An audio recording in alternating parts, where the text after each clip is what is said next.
umuzungu yarahari na mbere nkikunana sana umuzungu yarahari ariko ntabwo yarahari ngo turakundana ariko muri abo bagiye kumuforinga hagiyemo n'abana bakazarusenya bajya kunteranya ngo sibo mana ngo mureke ngo nyikundire ngo yakundanye n'indaya ngo afite amabono ngo afite amabere ngo ahagaze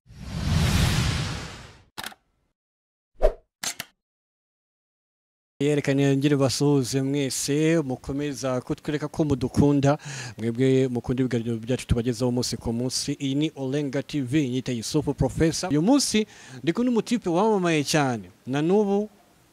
ari kuri top, anaitwa Sibomana Emmanuel cyangwa se Sibomana akadomo Emma nk'izina akoresha kuri Instagram account yiwe. Ubundi tutaza kuba tubigarukaho. Reka tumikaze kuri OLENGA TV. Sibo makuru ya cyane OLENGA TV kazi ariko zuba abantu badukurikiye bibutse gukanda subscribe bakanda kunyenyeri nyamuneka nagira nkubwire ngo jya kuri YouTube channel wandikemo OLENGA TV ukore subscribe ukande kunyenyeri bayiranzogera ubundi liking commenting ndetse una sharing kuko buri yereka nkubwira no ntibaramenye ibya social media dakanze ukoze subscribe gusa ntukande kunyeranzogera biba byiza yikanze kuko no iyo ukikande kigano nk'iki kigezweho kigikenewe bita kikugera tubone icyo bita notification. So ngira ngo natangiye n'ishuri ryo kwigisha social media kuri Instagram tuzabigarukaho so murakoze cyane kunyakira. Hanyuma wenda tuguhostinze bwa mbere kuri OLENGA TV harugize amatsiko se uwo Sibomana Patrick ninde ndagira ngo introducing none kugira ngo nunakomeye. Ubusanzwe nitwa Sibomana Emmanuel ni mazina y'ababyeyi benshi banzi nka Patrick wo mu runana. Hari ni kinamico nkina kuri Radio Rwanda mu ndamutsa za Radio Rwanda iyo nayinjemo 2018 n'uyu munsi ndacyayirimo urunana rwinjemo 2010 umwaka 2012 n'uyu munsi ndacyarurimo nka Patrick ako mu ndamutsa za Radio Rwanda aho mazina batandukanye birumvikana ko ikinamico bari ndende ubundi ku Isibo TV nkora ibyegeranyo bita isoko y'ubwamamare bivuga ku bastari mpuzamahanga ari hose kuko bifitano hure n'ubwamamare nkagera na YouTube channel yanjye bayita Tuwa with me official bivuga ngo temberana nanjye urumva nkaba no mu runana mu ndamutsa ngira ngo nako no kumye nanjye hari Instagram yanjye ni Sibomana akadomo Emma iyo bita branding papa bastari inyenyeri sobanuye iki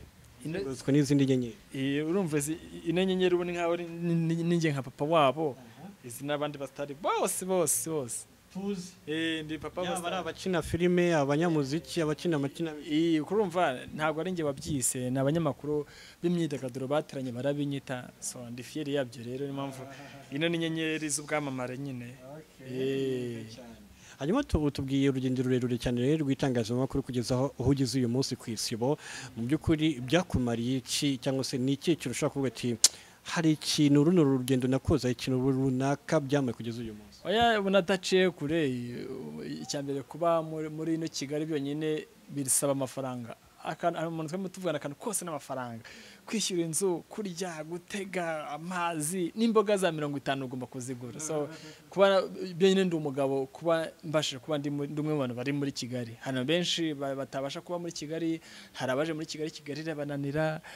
urumva ubuzaba muri Kigali nyine babisaba amafaranga so hose mbasha kubona mu dufaranga ntabwo mpavana amafaranga menshi ariko ayo mvana mu runana mu ndamutsa mu itangazamakuru ku Isibo TV social media rumva umurenge ndavana suko ari menshi cyane ntabwo najya kwemera ngo mpavana za miliyoni ariko make abasha kuboneka cyangwa se menshi abasha kuboneka buri amafaranga ashobora kuba menshi yasa akaba make bitewe nuko ubyakira ariko abasha kuboneka mbasha kwibeshaho nkaba ndi muri Kigali kandi nkabasha kuba ndi umugabo muri Kigali cyane ko ubu ngubu nitegura kuzarongora nkaba umugabo mu bagabo uko bwa mbere bwarapfuye mwarabyumvise na turabigarukaho nuko ndi umugabo mu bagabo nyine ndi Kigali ubu tayari ufite umwana uzatereka mu mago ariko kamukwereke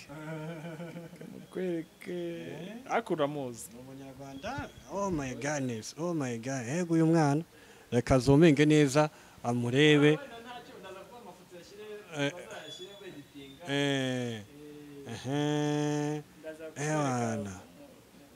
ndaza kuba amafoto yose neza cyane no dere na Instagram ye kamusome Yasmin Karanza gatatu hari amafoto yanjye menshi yagiye postinga hariho nuko n'umunya Australia birumvikana ngira ngo wasomera message hano nanagize anniversaire ino ni ya namposinze happy birthday to my beautiful angel. God brought you here to be with us. Thank you for being my beautiful sweetheart. Ni imitima myinshi cyane, n'uturimo tw'imitima n'uturimoji tw'utubizo twinshi cyane. Uno mukobwa n'umugore afite umwana, ino n'indi message yapostinze mbere. Wow, your heart is like honey, your heart melts my heart. So two hearts meeting becomes one meeting heart. Ni message mboni ryose cyane. So is beautiful n'ibintu byinshi cyane. Kuri WhatsApp kazazereka abantu muri video bakazazisomera. Urebye nyine kundurure kununire rawo nyine yaje aho sane dutandukaniye, kandi ntekereza ko corona nirangira bizagenda neza, tukabatumira kamera zanyu zikaba ziri hariya. Nagiye mpora n'inzitizi kwibaza se gukora ubukwe muri ibi bihe, gutumira abantu 15, ubu nakora ubukwe singutumire, sintumire runaka na runaka nkasane challenge. So Imana idufashe, kandi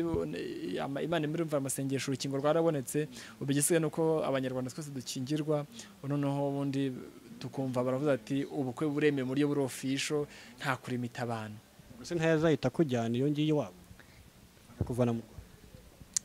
ega buri ko byagenda kose nta gihugu cyaruta u Rwanda, kandi iyo umusore n'umukobwa bitegura kurushinga cyane cyane baba mu bihugu bitandukanye, habaho kuganira, tuzaba hehe, tuzagira gute, ariko mushaka kuba mu Rwanda mu kwezi kumwe uko ni mukaba muri kiriya gihugu n'iki. So ntekereza ko ibyo, kandi cyane ko buriya umugabo niwe urugo ruba rushingiyeho, kandi imirimo nkora n'iki myinshi iri mu Rwanda. Ushaka gusanga n'ibyo nzi gukora ngiye muri Australia bitarya, icyo gihe rero dushaka kumvikana ngiye nk'umugabo as a man, tukaguma hano mu Rwanda, nimba yenda ari support ashobora gushyira bati rero reka ibyo twagakoze hariya tubizane tubyemvisize mu Rwanda, ko ngiye buriya ngiye mbona ko ngomba gukurura nzana mu Rwanda. Urumva imbaraga zose mfite zikaza mu Rwanda, ntago no uburenganzira bwo bajya mu mahanga bakagumayo, ariko banumva nanagiye mu hanze najya nkora nubaka igihugu cyanjye, nimba ari na business nshinze hakaza abanyarwanda tukiteza imbere. Kuri umuntu avuga ati nkora Patrick mu runana yashinze radio, tushinze televiziyo, nanjye nkaba mpaye imirimo abantu, kuko ninjya mu mahanga ntago nenga bari mu mahanga, ariko mba numva nakuranzana mu Rwanda. Anyway, tukiri ku rukundo, byaravuzwe cyane ku rukundo rwawe na Sani, biza kugira gutya, biza kurangira mutandukanye. So singiye kukubaza wenda aho byahere kugira ngo mukundane, wenda yabure story ndende, ahubwo ndagira ngo wongere ugaruke kuri ako kantu ko kuba mwaratandukanye, wenda harimo n'abatigeze babimenya uko byagenze n'iki. Mu by'ukuri Sani ni umukobwa mwiza ufite n'amafaranga, buri musore wese yakwifuza ko yanakundana nawe. Kugira ngo utandukane na Sani byahereye ku kizu? Twarakundanye, ngira ngo hari abantu nagiye nakira commentaire nyinshi, bamwe bavuga ngo no kwikina, abandi ngo no kwiyamamaza n'iki. Tubaye abanyakuri, ngira ngo abantu benshi baba kuri social media nabo bari kureba Olenga TV kino kiganiro muri kano kanya, bazi Sani baramuzi. Ibye bayama ngo birabira ngaterura, ibye birabira agaterura. Nango buriya kunate ikitamurimo, icyo atavuze nyine nicyo kimurimo, kandi nta wari uko ari marayika, ahubwo ibye bijya hanze. So ntekereza ko ntago wajya kuvuga ngo ujye kumuremeraho, kumukiniraho, ngo umuzamukireho, ngo abye akwemerere. Ngira ngo nimba ujye ukurikira social media zanjye, namupostinze ku munsi w'abagore, nubwo twatandukanye ariko nahaye agaciro ibihe bitandukanye twanyuranyemo. Buriya umuntu aguhaye ibyishimo, ukishima kubwe, ukanezerwa kubwe, akagusetsa n'iki, ugomba kumuha niyo respect, ukavuga uti no muntu nigeze kwishima kubwe, nigeze kugira ibyishimo kubwe, ni umunsi w'abagore, reka mu posting. Nawe mu postinze, kandi ntekereza ko abanye commentaire yavuga ngo thank you my ex, no kuba bizirikana, nge narabizirikanye, kandi nawe yavuze ati urakoze, nawe ira message iravuga. So nteza ko nyine byarabaye. Warumbajije uti byagenze gute, nyine yakoze amakosa ariko yaje gusaba imbabazi, asaba imbabazi z'uko nyine yiyandaritse ku mbuga nkoranyambaga akambara ubusa, ariko yaje gusaba imbabazi nyine birarangira. Ariko nyeko namaze kubona umuzungu, kandi uyu muzungu ibintu bigeze kurengera ngo abantu uraza kuberekana na Instagram ye abantu bayibone. Instagram ni Yasmin Keranza 3 ubwo baraza bashobora kujya kuri Instagram yanjye bakabonaho namupostinze naramutagenze ariko nyuma yo kumutagenga nagiye mbona abantu bajya kunteranya abanyarwanda babaye bati jewe reka nkubwire abantu ngiye natangiye kumenya n'abazungu 2013 urumva n'ikimenyimenyi ngiye ntabwo njya nkora byanyu abantu bavuga ngo byo kwikina ngira ngo ino foto ngiye kukwereka iri no kuri Instagram niyerekana abana b'abazungu kazi umuhungu n'umukobwa nari narayipostinze ku ntuza urabona ino foto ngira ngo wayibonye kuri Instagram yanjye aba bana twari turi kumwe 2013 twari turi mu rugo iwabo urumva n'urugo rurimo papa na mama bano bari abana 2013 uno n'umukobwa mwita Riri uno mwita Eden uyu munsi mitangaragaza ngo 2021 beze bati uno kano kana deka yabaye umusore uyu ngude yavuyemo inkumi ngize urumva natangiye kumenya n'abazungu 2013 ntabwo waba uri gupretendinga ngo ujye no kubishyira ahagaragara unabataginga bahita bakunyomoza so ubwo ahita kunyomoza so ntekereza ko rero nyine ibyasane byararangiye haza umuzungu ubuzima barakomeza nyine kandi ino si nikomeza nyine deste nyine ubuzima negative gatoki gusa nyine nifuza kuzakomezanya na Sani tukabyara hungu nakobwa twarubatse ikintu gikomeye cyane ngende umuntu ukunda ukuri nkunda umuntu uvugisha ukuri nawe niko ameze kandi kuba uri umunyakuri ntibivuze ko ibintu byose byera ngo de ariko icyo yakoze nananiye kubyihanganira aho wenda nka Yusufu nka professor wakomezanya na Sani aho nagisubikiye nawe ugakomeza ugahita wikomeza muri Kenya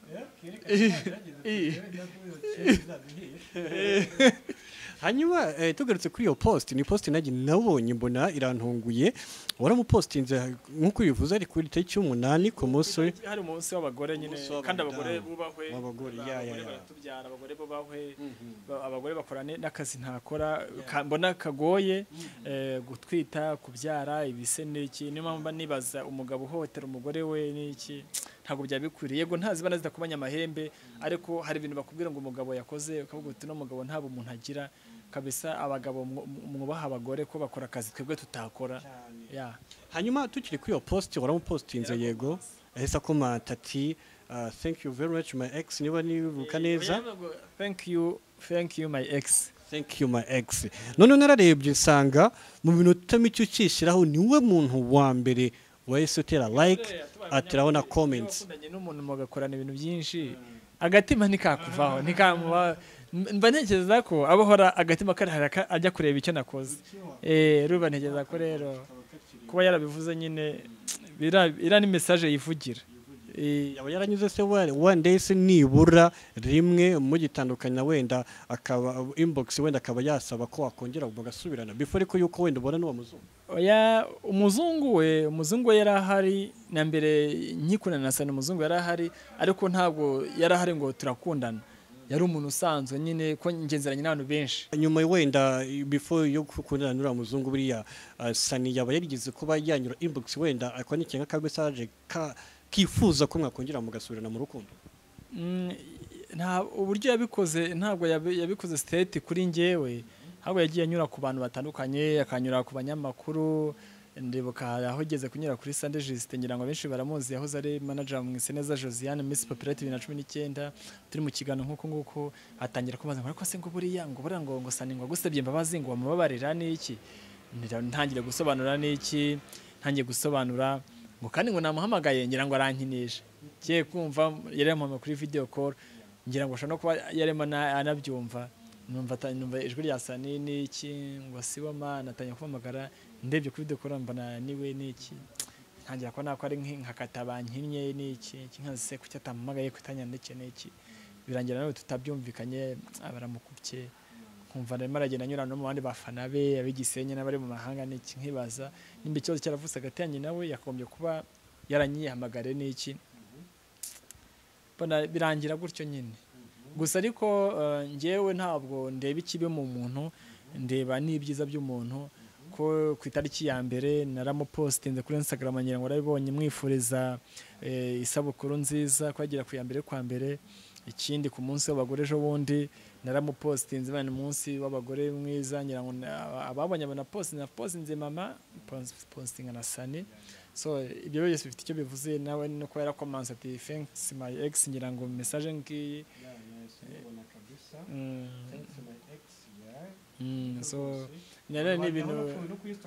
ni Sibomana Kadomo Emma Instagram nyine Sibomana Kadomo Emma nkunda kujyaho cyane kandi nsubiza n'abantu banyandikiye ndabasubiza. So ni ikintu yanyifite icyo kivuze nyine no kuba biha agaciro iyo umupostinze umushiri muri kumwe kano kanya nta kantu ko gufuwa wenda ajya kugaragara nibyo nakubwiraga abazungu n'abanyakuri. Ikindi icyo nakubwira naramupostinze sinzi abanyarwanda kuntu babaye namupostinze ndashimira kuba mufollowinze ko namupostinze afite abafollowers 80 na bangahe ubagize 340 ngahe gutyo. Ariko muri abo bagiye kumufollowinga hagiyemo n'abana bakazarusenya bajya kunteranya ngo Sibomana ngo mureke ngo nyikundire ngo yakundanye n'indaya bagira bavuga amagambo menshi cyane agahita binyoherereza. So naravuze niba bikomeza ndafitezwa screenshot nzexpose nziposte kuri status kuri Instagram abantu babibone kandi abantu ndabazi harimo bari mu mahanga b'abanyarwanda n'abari mu Rwanda imbere mvugemo harimo n'abacuruza inkweto simvuze zino. So bajya ndababitsa ariko nibagumya kunkorogoshora nzabishyira hanze ikibyimbye kimeneka ariko ntabwo ari byo ujye kujya gutereta umukobwa witwaje gusebya umusore mugenzi wawe ntabwo ari byo bagiye bitwaza. Ariko amahirwe nanjye nagize nari narabimubwiye nawe rero nakundanye n'umukobwa nawe afite umwana bose bafite abana Arisa afite umwana n'umuzungu afite umwana umufiyemere. So byose ibya nyina Sana arabizi. So kuba rero namuposting nkavuga nti umuntu twagiranye byiza ariko tugatandukana kandi iyo message nawe ya comments ati thank my ex bigaragaraza umuzungu ko ntakiri kumwe nawe ndi umu ex. Nyine abazungu kazi nyine aba bene wacu tudahuje uruhu ababitabera bakunda umuntu uvugisha ukuri. Ayo makuru sarayazi ko namuposting mvuga nti my ex yagize anniversaire ntacyo batwaye kandi akabyubahira ntacyo. Sani ni inzobe umuzungu birumvikana Sibomana barabubona bisa nkaho ukunda abakobwa b'inzobe sibo. Ariko uriya n'umuzungu undi n'umwirabura. Sani nubwo ari inzobe n'umwirabura undi n'umuzungu. So ariko nge ntago ndobanura nje wese n'uwigikara umugufi umuremure twakundana dupfa ko twumvikanye. Byo kugenda ku masura nge nabivuyemo kubera ko hari ahantu nigeze kuba sinibuvuga hariho ariko n'Ikicukiro mu murenge wa Niboyi nigeze kuba ariko mbona Randi Road nari mfite kuntu yashwanye n'umugore. Uwo mugore yari ikizungerezi yari kizuba kabisa nanjye navuga nti iyo mba mfite ubushobozi nanjye mba naguterese ariko yahemukiye umugabo birinda mujyana mu nzego z'umutekano baratandukana inzu barayimwambura. Umugabo yimwa agaciro yari afite kubera umugore birambabaza kabisa. Nahise mvuga rero ngo nimba umuntu mwiza gutya ku isura ashaka gukora ibintu nimba nawe kurikira kino kiganiro nawe urabizi ko byabaye sindi buvuga amazina ariko nahise mvuga ngo ibyo kuzashaka umugore ngendeye ku isura mbivuyemo guhera ubu ngubu hari za 2009 2010 gutyo nahise mbivuyemo nzakunda umukobwa cyangwa se umuntu w'igitsina gore nzamukunda kubera ko namukunze ko twahuje abyo kugendera ku isura ngo afite isura nziza ngo afite amabuno ngo afite amabere ngo ahagaze n'iki nahise mbivamo naje kubona ko ikintu cya mbere ari urukundo neza cyane urumva ko bisa nkaho utandukanye. Hanyuma ikintu cyo kugira confidence gutereta abakobwa beza dore ko bisa nkaho abatipe benshi icyo kintu bakunda kugitinya kugira ngo tinyuke Sani nk'umustar twubaha benshi uwo mwana mwiza w'umuzungu mbonye wo muri Australia ni mwiza koko yo confidence yawe wikomora ku kintu. Nge usanzwe nigira ikizere ngende umusore wirwanyeho kandi ikintu naje kubona sinirarira nigaragaza uko ndi nimba ntacyo mfite nimba ngifite ndagifite ntandukanye n'abandi rero ajya gutereta yitwaje ngo ngengo mpembwa amafaranga naya ngo ndo kwaba ngo bene wacu ngo naba general n'iki ngo nguramukire ngo etaje ngo ni data wacu no nge nigaragaza uko ndi nimba aho naturutse naho ngaho nyine nkigaragaza uko ndi kandi ugira icyizere umukobwa tekeza ko hari n'abakobwa bakura ibyinyo nta batinya kubivuga nkuko hari n'abasore birarira ne dukomora icyo dukomeye n'ingasire ariko tekeza ko umukobwa wawe ushaka kubaka nta kintu umusore wirarira nubwo ngo gasore katirarire ni karongora inkome ariko ngewe inama nagira abasore nimba ushaka kuzubaka rugakomera ni ukwigaragaza ukuri nge ntekeza ko rero ntwaro nakoresheje intere tasani kandi n'icyadutandukanyije ntago cyaturutse ku bitandukanya abandi batandukanywa yarambeshye yanciye inyuma yambeshye ko afite imitungo none sanze ntayafite ibyo yose icyo napfuye nasane kiri hariye so ngerere intwaro yanjye n'ukwigaragaza uko ndi nkabaroyo nkabinyangamugayo nkigaragaza uko ndi hari agapost nabonye kuri social media kavuga ngo niyigaragaza ukuri uzagira inshuti nke ariko nzima nabaye umunyakuri mpura na sena bakunda ukuri nabavugije ukuri nyine turahura biba mahwi nubwo nyine byaje gusenyuka nta kundi gusa impamvu nabane go ahead wosikiviyeho nari nyigereje. Okay, anyway navuga ko dushingiye kuri icyo cyizere wigira confidence wagiye uhura n'abastari benshi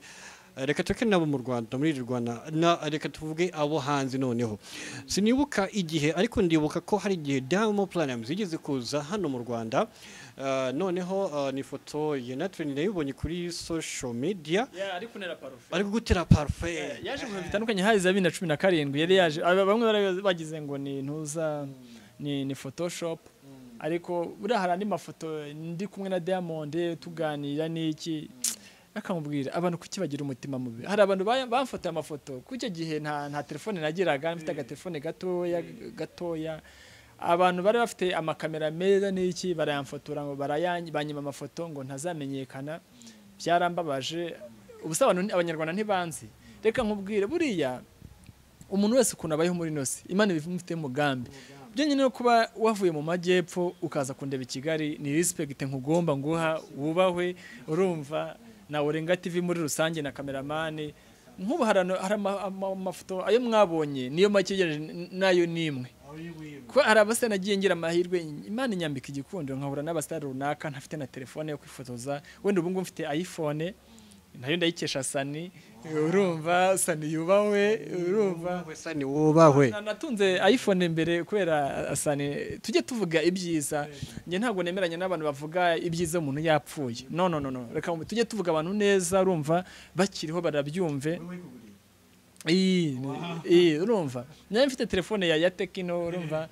aritegereza reba avuga ati nagumya ko nawe rwose urumva ariko nta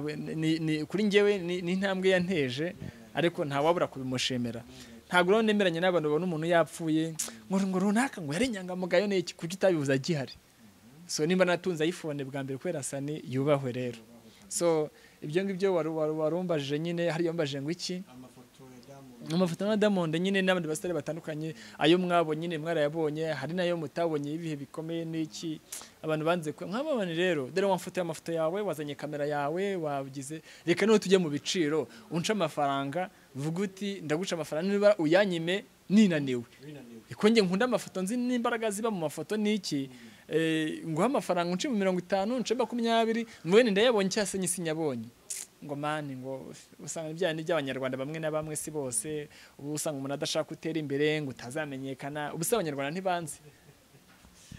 tukiri aho ngaho yitwa Niyo guturuka muri Leta Zunze Ubumwe za Amerika reka nawe mukomozo yaje mu Rwanda mu gikorwa cyo kwita izina noneho burya nubona umustar yafashe telefone yawe akifata selfie asa nkaho ari ufashe selfie ni kimwe mu binavuga ko biba bikomeye cyane mu by'ukuri ko umuntu uzi gushishoza ku ifoto mu by'ukuri biriya bintu kuba waregereye umuhanzi nkuriya uri ku rwego mpuzamahanga Niyo ni umuhanzi ukomeye cyane ugafatira iya foto bodyguard zikaguha ubwo burenganzira n'iki ntabwo ko ari ikintu gikomeye cyane kuri wowe wamubonye gute kwanza Niyo wenda kuba tamuzi banamubose wasanze ari umuntu umeze gute aciringa gute hanyuma mu by'ukuri byakwigishije iki nka Sibomana byanyigishije ngira ngo wenda siwe mustar ukomeye twahuye hari naba Don Mon basi ni benshi naba Chameleone ariko ikintu bigenda binyigisha no kushaka kwicisha bugufi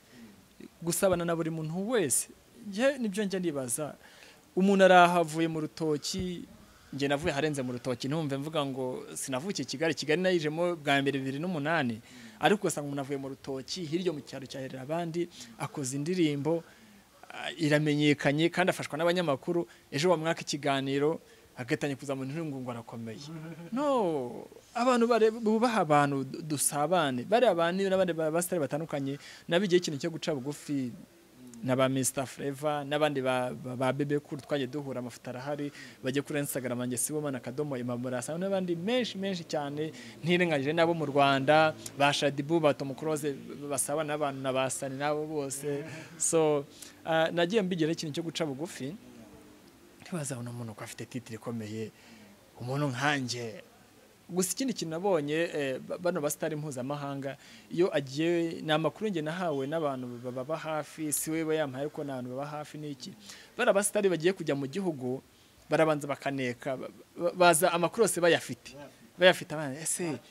muri kira gihugu ninde muhanzi utwika nko barimo bavuga ati muri kino gihe ni Bruce Melody icyo gihe azame ese ni bande bari social media influencer ku social media ni bande banyamakuru bavuga ari kijyana utwo tudetaye twose na twatundi abantu badukurikiye ushaka kupinga twose baratuneka akaza igihugu cyose mu isi y'ubwamamare agifite ku buryo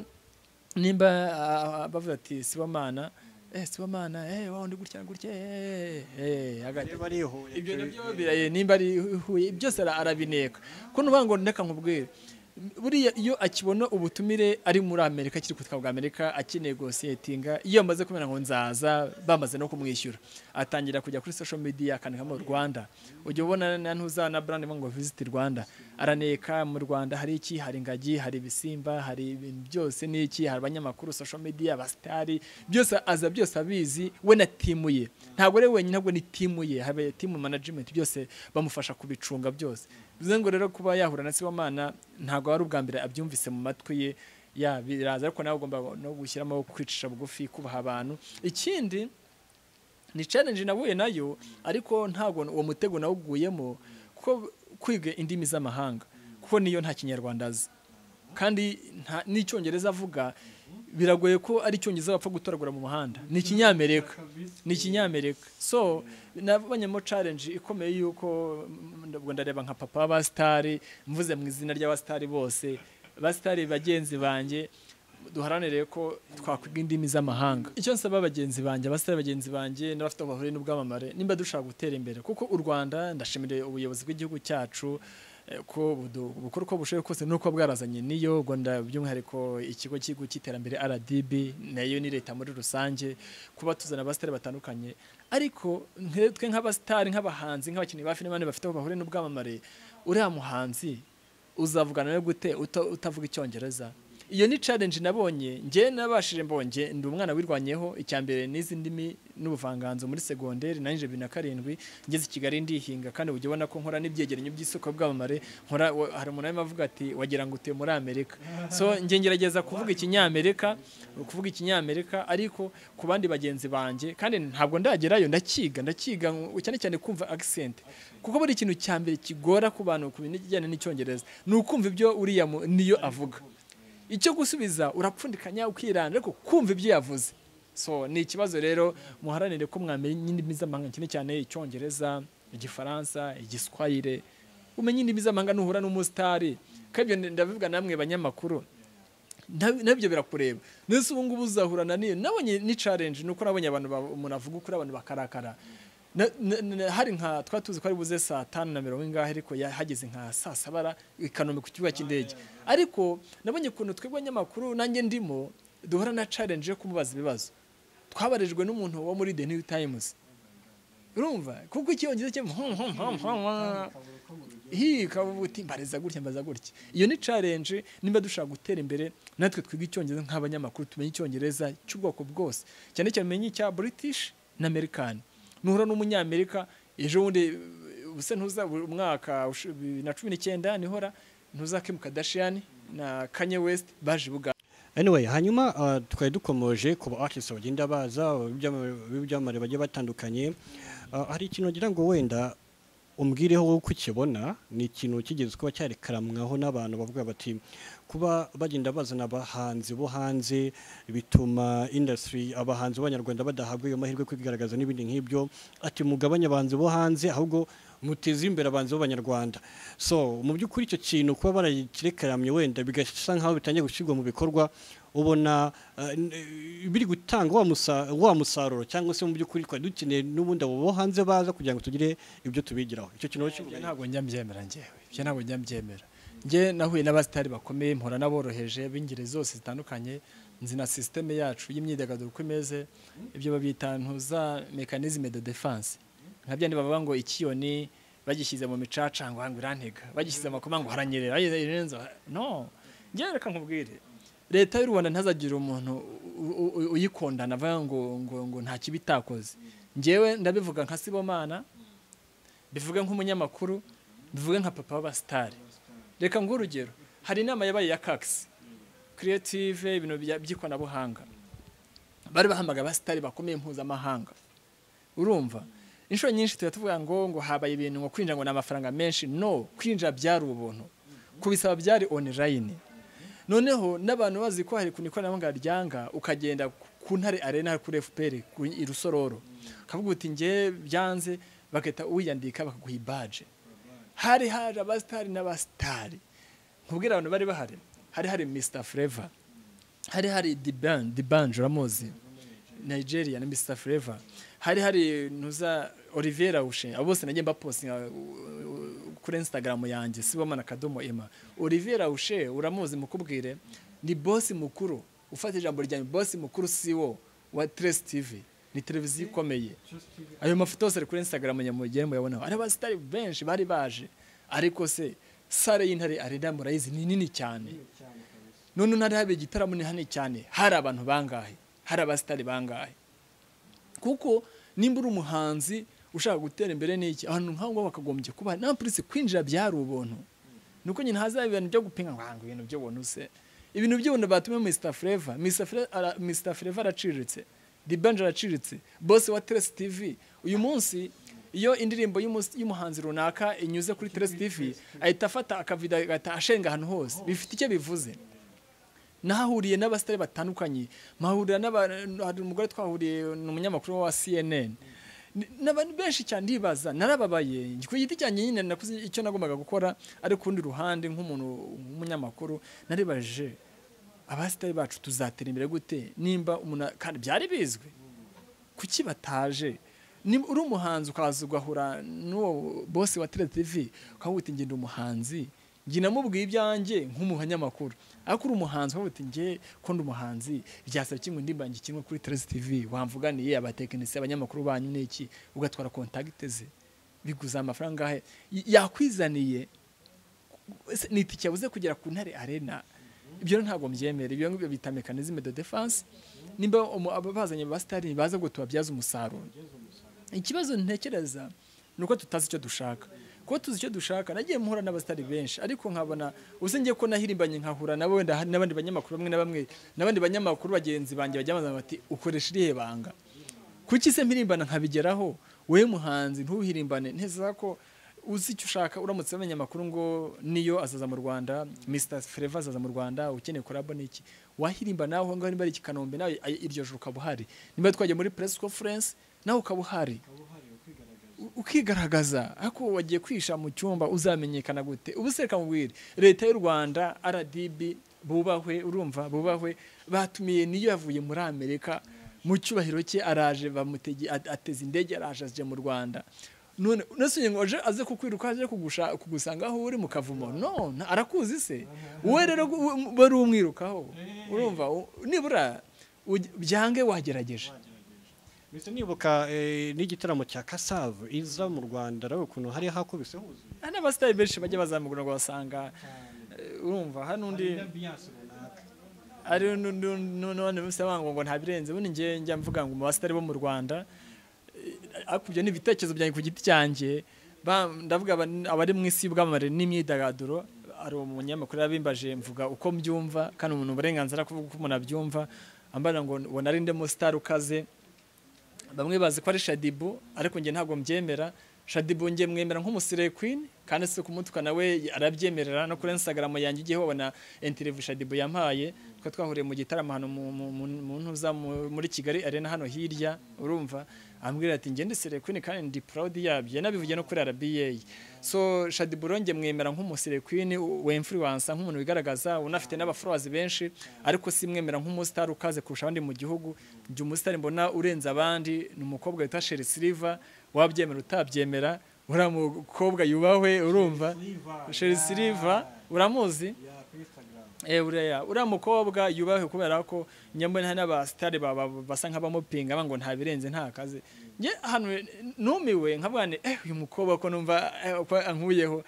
nandi kumwe nawe kuri Serena Hotel turi muri interview gutya turarangiza we aba mu Bwongereza yagiye Kanombe ataha mu Bwongereza hako cyanye impressionnye nyuma y'imisi nk'itatu ya postinze yagiye New York ari mu gitaramo cya VIP ari kubyina mbona Rihanna nawe yaba impressionné Rihanna uri bakundana na Chris Brown hoye yarahari ntago ro kurayikinga yarahari yari kumwe nawe nkuko ndi kumwe urujya nawe ari kumura ariko Chris bari kwa hano Rihanna nzi nuko nari kumwe na Lady Gaga ejo mbona bibundi ari kumwe na Papa nyiri ubutungane rero amaye nkawe ndavuga ni yawe nari umuhanzi ngurebe uyu mukobwa namwizirikaho akanshakira za collabo urumva none agiye ku bantu bamufollowinga ndeba bari abastari bose bo muri Afrika bose baramuzi abo muri Amerika ba Rudy Boy ba Theo Savage ahubwo gasanga mu Rwanda benshi ntago bamuvuga nkuko bavuga bamwe baramupinga nesundi Shadibu nawe ni inshuti yanjye reka ntobyumve nabi aratwika urumva ariko none uvuze ngo Shadibu ni muntu cyakora iki wavuga iki si umuhanzi si umukinnyi wa filime ariko nanone yubahwe kubera ko kuba ari umuntu w'igitsina gore ari umunyarwandakazi twese kaducecekesha urumva ari abahanzi ari abakinnyi ba filime kaducecekesha akaba ari on top uyu munsi afite 420 ngahe bimukurikiye kuri Instagram none ari na verified ngira ngo ariko nanjye ntabwo nciriritse ngira ngo ubwo ntuza bari bamwibye Shadibu bari bamwibye ndumwe mu bantu ba Instagram ndumwe mu bantu ba mbere yitabaje ngira ngo twahore kuri kintu za Kigali Hate ngo mukoro buvugizi nyine abantu bimenye niki aranyitabaza so aratwika yubahwe ikindi ni umunyarwandakazi ni umugore yubahwe abagore bubahwe so nko kuba ari umuntu wirwanye no kaba umunsi ari on top kandi kuba ari hejuru yacu ntabwo ari impuhwe twamugire ngo turakuretse ngo turushe yarabiharaniye Shadibu yaravuzwe yaratutswe yihanganira ibitutsi yihanganira abamutuka n'abamuvuga nabi ariko hane bamwisindaya bavuga ibintu byinshi cyane ariko uyu munsi aracyasaraguringa aracyari on top so Shadibu rero wubahwe neza cyane anyway hanyuma tukugenda wenda tugana ku musozo kino kiganiro muri rusange azi nka Sibomana tukugarutseho gato cyane ku rukundo rwawe wenda wumva ari nk'irihe kosa nk'umukunzi wawe ashobora kuba yagukorera ntumwihanganira habe na gato ni rirasani yakoze nta bindi kubera ko ibindi twese gatura abantu umuntu arakosa nanjye nkakosa twese turi abantu ariko nyine hari ibintu nyine uba utakwihanganira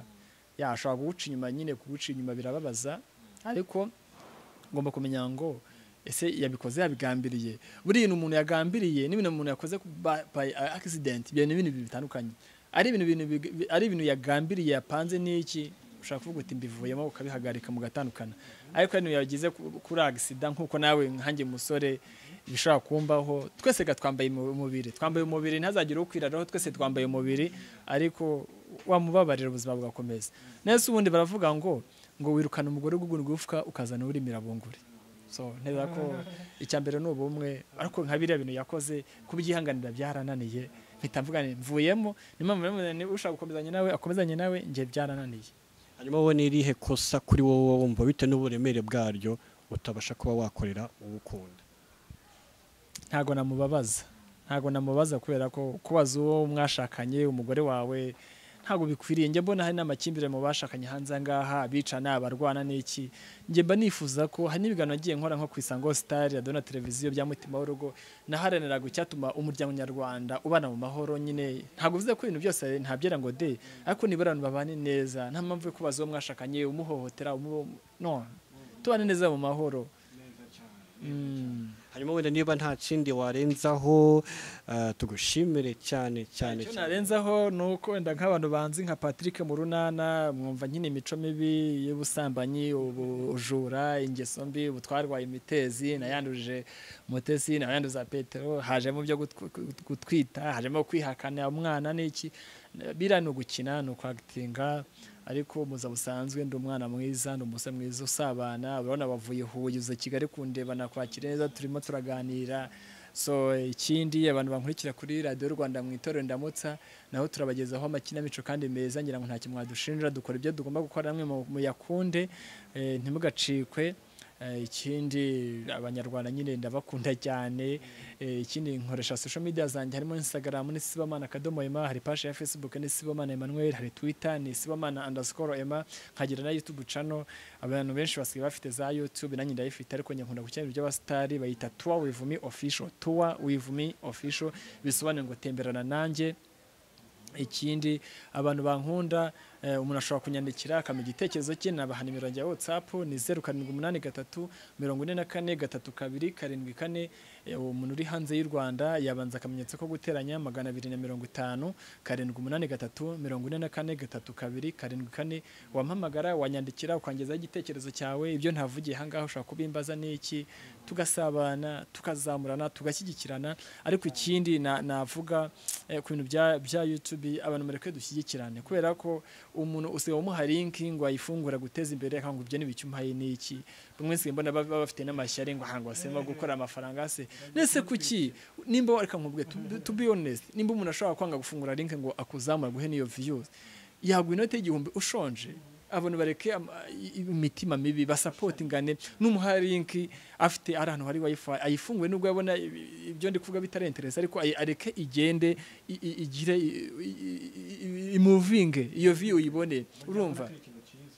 nimba uvuga ngo akore subscribe kuri Olenga TV, ubikore, biragusaba amafaranga, gukanda byonyine bigura amafaranga, ariko usanga abantu bamwe bafite imitima mibi, ariko ntabwo bikwiriye. Dusupportingane, abantu bareke amashyari. Njye mbona hanze hangaha abantu barafite amashyari, bafite imitima mibi, dukundane. Reka nkubwire, ino corona yabaye, nge nigiye mu bintu byinshi cyane, nagiye mbona abantu bari barishyize hejuru, sinzi mba bitarakugezeho, hari abantu bari barurije ibiciro, barabikatuye, barabihanantura. Uzi ko umuntu wakurijeho ibiciro, uzi ko umuntu wabyimbye yaruze ibiciro, corona yazaguma mu rugo yaza akabihana, none akanagukopa.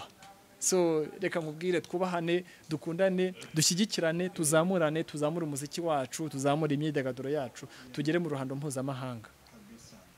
Panuro nziza cyane, tugushimire cyane. Murakoze cyane.